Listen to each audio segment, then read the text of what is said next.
Hello, welcome back to WoodWorks.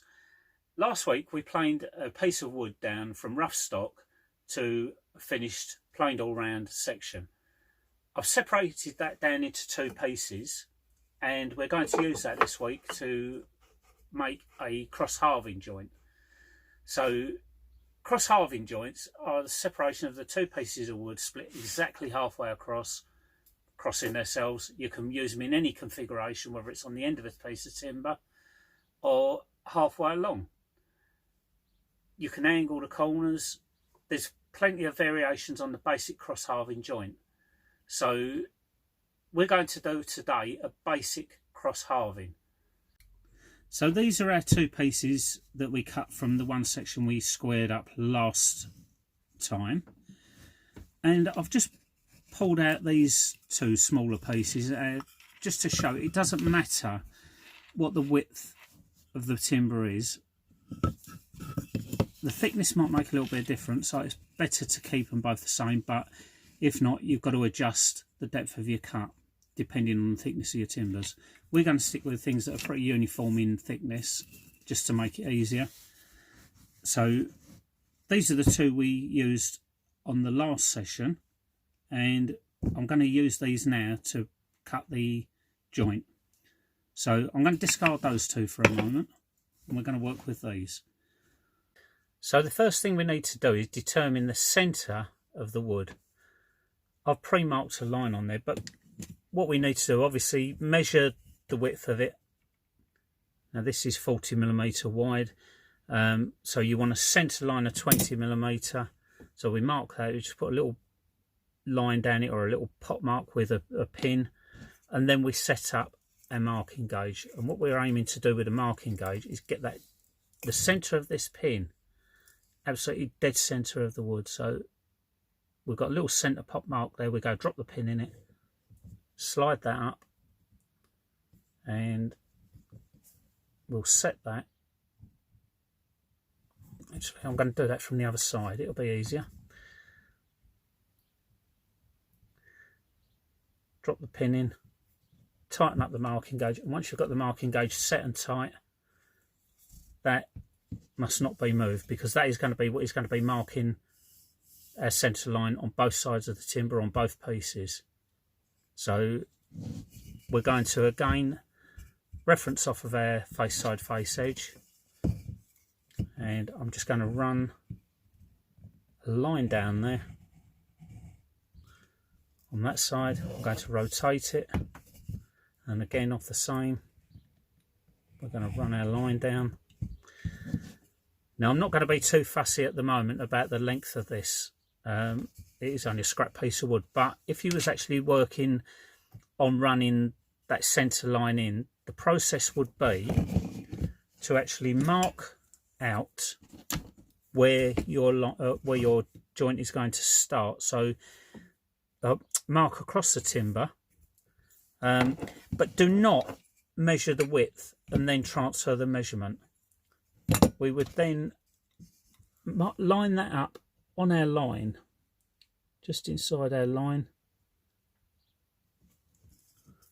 and then we just put a little teeny mark on the other side. Do not draw straight across it, because you want to use your square at that point again to mark that line across. That gives you the width of your timber, and that is more accurate than trying to measure the width of that and transfer that measurement onto the piece of timber. So once we've got these, we would then drop our line down the sides just over halfway, and again we would do that on the opposite side, just over halfway.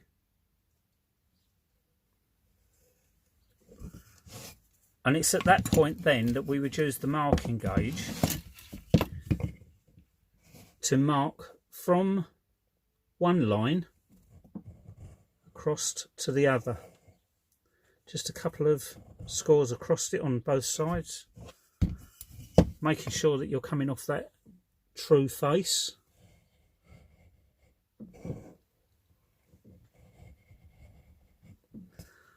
By doing that, you've pretty much now marked out the area that you're going to be removing.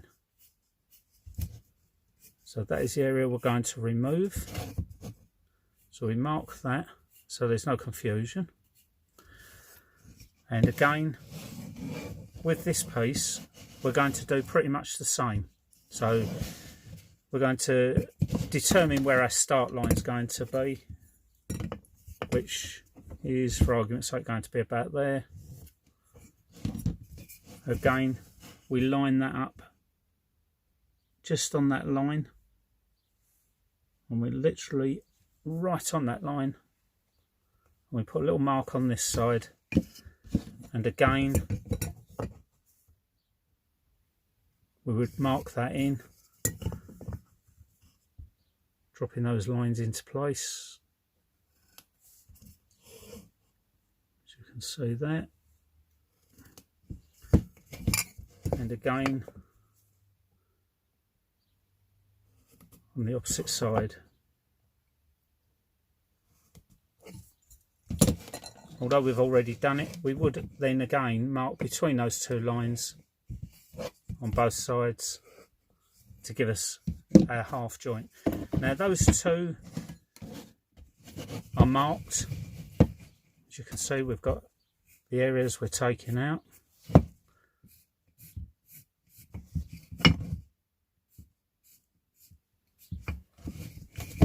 So they are now ready for cutting.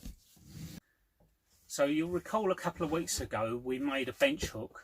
We're going to utilise that, and we're going to set that in our vise. And if you haven't got a vise, just push it over the edge of the bench. If you've got a clamp, put a clamp on it. Try and make it as steady as possible.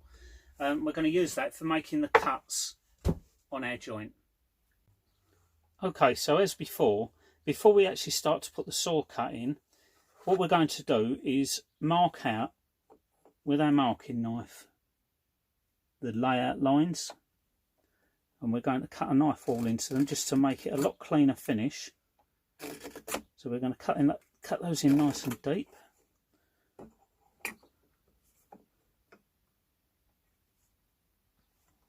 And this will ensure we don't get no tear out on the good face of the timber when we actually cut the joint.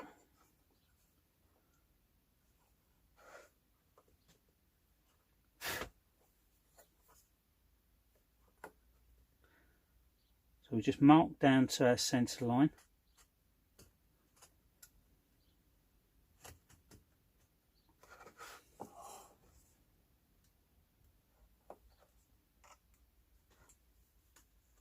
Nice deep scores in there.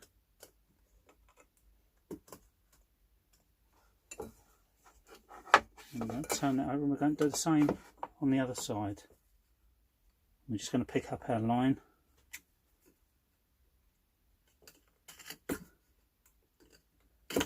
And we're going to do this on both pieces of our wood.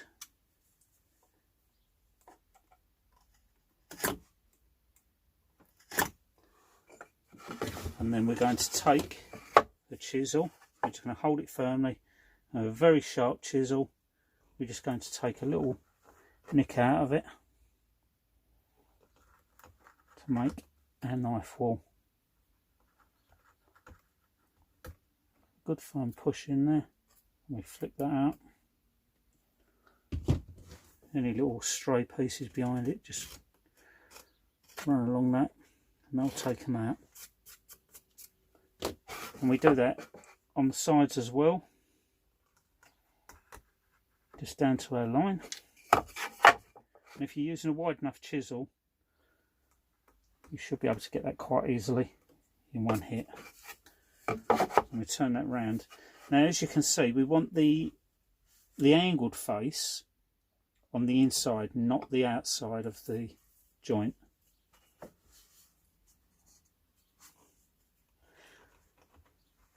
Keep your hand behind the chisel.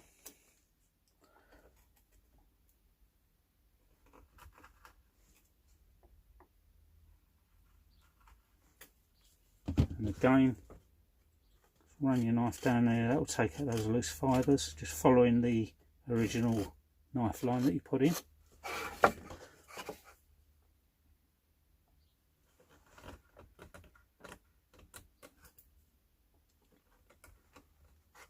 A bit deeper, and again just score that out. Doing the same on that side.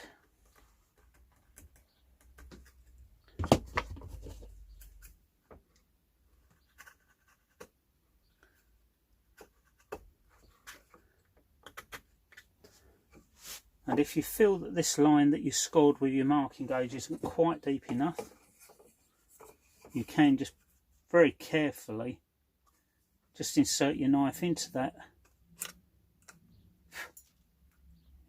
marking gauge line, line it up.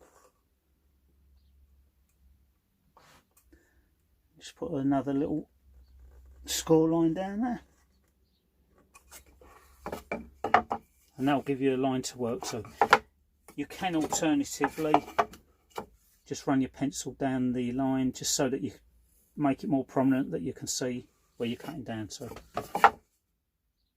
So you can do that either way with your marking gauge, or you can run your pencil down there. And we're going to do that on both pieces of timber. So off camera, I've marked out the second piece of timber. They're both identical, they've both been marked the same, and they've both been knife walled exactly the same. So we're going to put one aside, and this is the first one that we're going to be making a cut in. And we're going to make our cut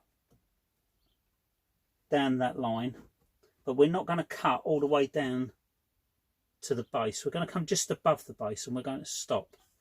So just a small amount above it. So we're just going to make that cut.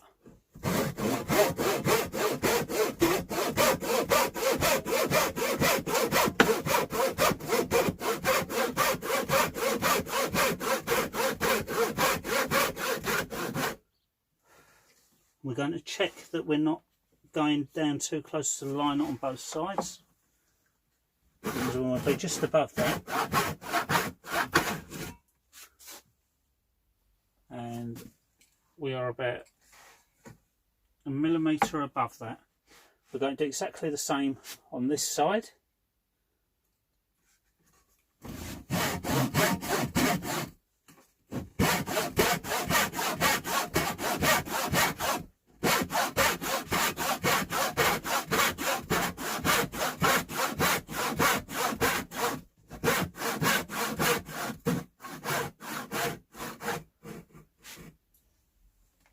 Carefully down almost on the line.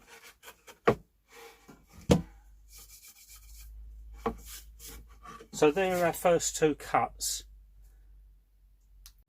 So the first two cuts we've made have given us our walls for the side of the joint, as you can see. And what we're now going to do, so that we can remove this centre section of timber here, we're going to put some cuts across it, very close together, just a series of cuts. They don't have to be perfectly straight, but we're just going to run some cuts across it in that fashion. Don't really need to mark them out, you can do it by guesswork and eye. And as long as you don't drop down any deeper than that line that I said to you before, just and that's above it, then we'll make those cuts.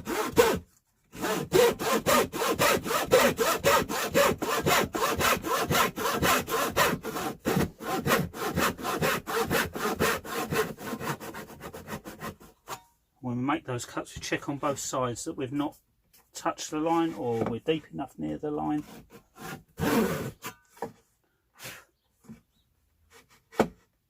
And this is one of those jobs where you need to take your time because you do not want to overcut.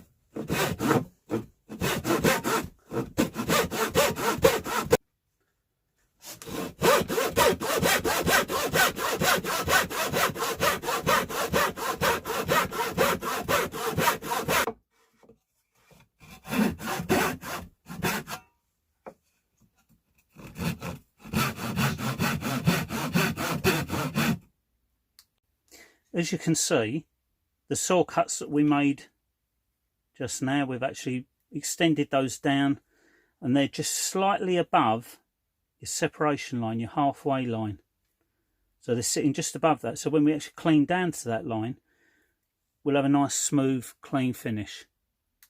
So now we're going to do the same on this piece of timber, extending the same lines down to the halfway line as we did with this first piece. So we're going to do those cuts now. I'm going to do those off camera, and we'll come back and do the breaking out in a second. Okay, so off camera I've cut the other joint, and what we're going to do now is we're going to remove these sections. Now when you cut these, you want them to be close enough apart that they'll break out easy, because if they're too wide between your saw cuts, you'll struggle to get them out. So by making these saw cuts about 1/4 inch or so apart, we should be able to, down the centre, just give that a little tap, and with your chisel just very lightly lever it, move a few across, and do the same again down the end joint, just very carefully. You should be able to break those out. So we're removing those sections that we've just pulled out. They can go in the scrap bin, and by just gently putting a little bit of leverage on those, you can break those last little bits out, and they, because we did not cut down to our line, will break just above our line that we had as our halfway mark. So we can remove those, and we're going to do exactly the same again on this one. I'm just going to drop the chisel down there, hold it, give it a little tap, and that will, with a little bit of leverage, just again break those out. And using the flat side of the chisel against your good face, little tap again, bringing those out. Flat side again, give it a tap, and you've broken out most of that. Now that's just going to leave it down to chopping out the small sections from the side. So what we're going to do is we're going to put that in place, we're going to clamp that in place, and then we're going to work from one face to the other to remove that. So now we're going to use a chisel to remove some of these heavier lumps along the top here, just shy of our centre line. All we're going to do is we're just going to put the chisel, splitting it halfway, just hold it in place, just give it a little gentle tap like that, just to knock the top halves off.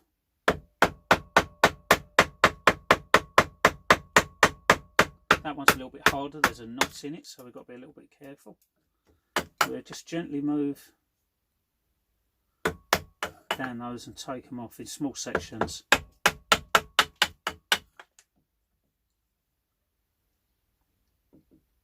And that's keeping that at right angles to your wood, so that you don't undercut or overcut it.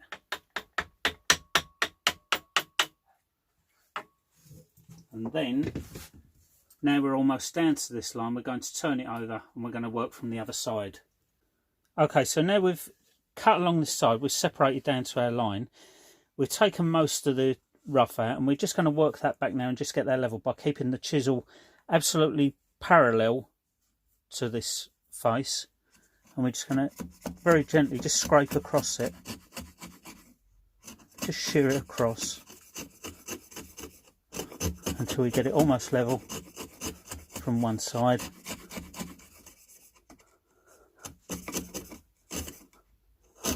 We don't want to go right the way down to the line, because we want to leave ourselves a little bit to work on just to get the levels right when we start fitting the joint together.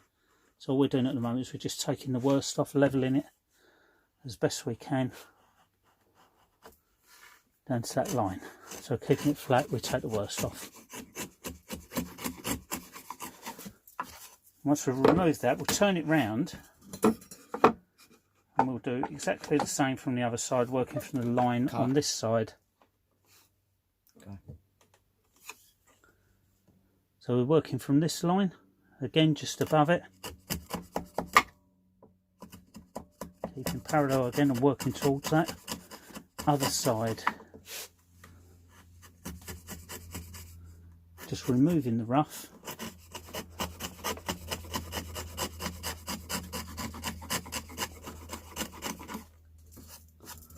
Once we've got a nice level like that, we then clean it out, scrape out the corners.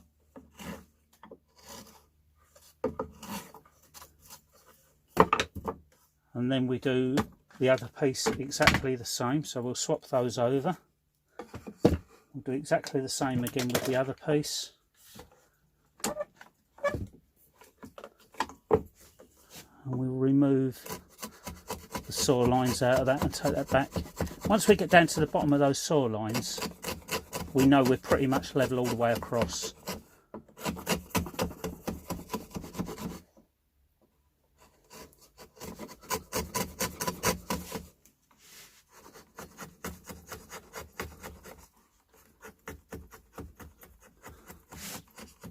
And we don't want to remove it past our line, so we want to leave just our line showing.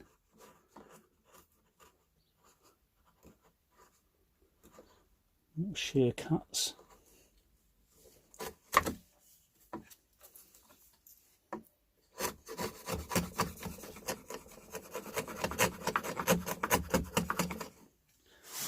Now I'm going to leave that slightly high because I'm just going to show you another little tool that's available, if you can get hold of them. Then we'll finish things off and make life a lot easier for you. We're going to remove that cut there. Now when you come up against the knot, as you can see there's a knot in the timber just there. Again, you've got to be very careful because the grain's going in opposite directions, so you've got to be prepared to work around that and be very cautious that the knot doesn't chip out. So work around it very, very slowly and very carefully. So we've almost got that down to where we need it, and now we're going to try that, and then I'm going to show you a little tool that we can use which is called a router plane, and that will level the base of that off. Failing that, that is how you do it, using the chisel to get your level in the bottom.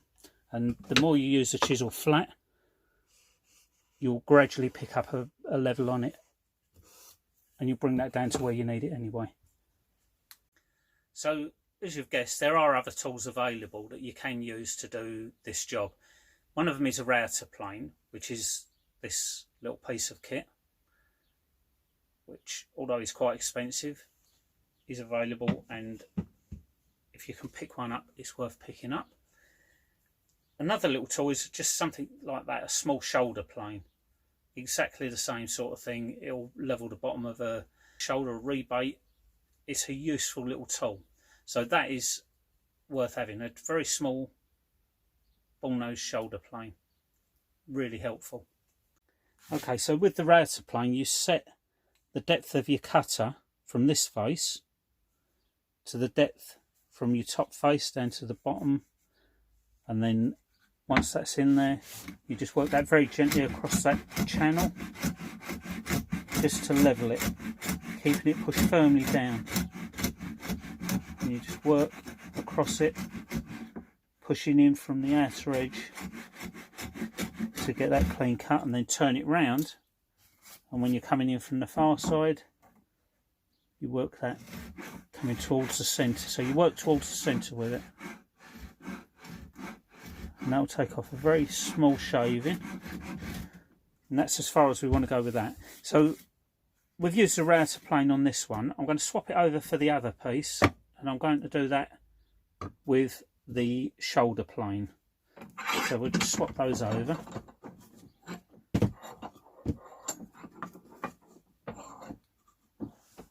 And the effect is pretty much the same. However, using the router plane is a little bit more accurate, and you've got a depth guide there. But with this, you could level the bottom. It's a little bit harder work, but it will level across the bottom. Now, so that I don't go too far with this and take too much off, I'm going to revert back to the router plane just to get us the same level across there. Take those shavings off, turn that round, Take a little bit more off that side. Wasn't a lot to come off that one. Scrape into those corners, and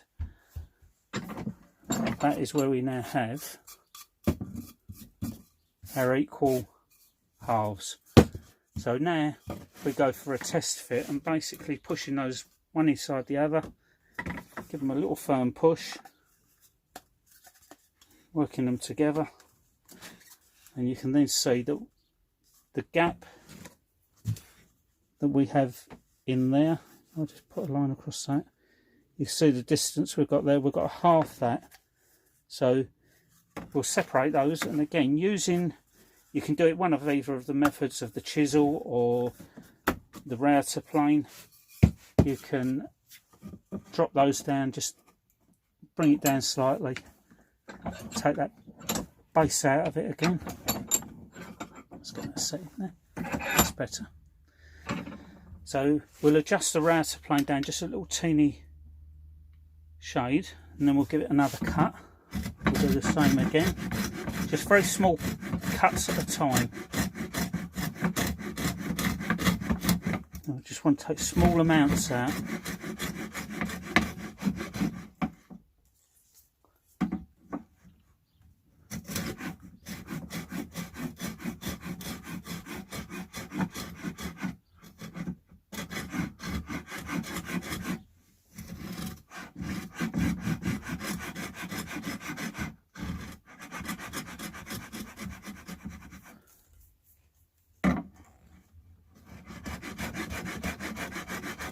With that small amount removed on one side, we'll do exactly the same on the other, and then we'll bring the two pieces together again. So that is one. Knock off, take all the shavings out, and we'll do the same with the other. Put that back in the vise. And without changing the setting, we'll just see how far down we need to go with that. And that is almost there. It's only taking a whisker off the top of it. So what we're going to do is we're going to set that down just a slight amount more. And then we'll go them both again.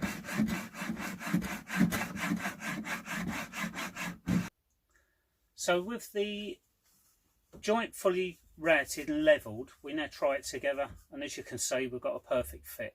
Just by working away at it gradually and taking that baseline out just to bring the two halves equally together. That is quite a tight fit, and that is our cross halving joint. And as you can see, there are two equal parts. And as it says, cross halving. That is quite a firm fit, and the beauty of that is it's quite a strong joint. The only way that it will come apart is pulling it upwards. So if you're looking for some strength crossways in something that so it won't rack and pull to one side, that is an ideal joint. With this joint, you can actually use this on the end of a piece of timber. If you're using one complete run, you want to set it in. Once you've actually cut it, if you was to take this section off straight across so that you have that part removed, making a cross halving or a lap joint in that fashion by doing the same as we've done with these, but just removing one of the upper pieces of timber afterwards.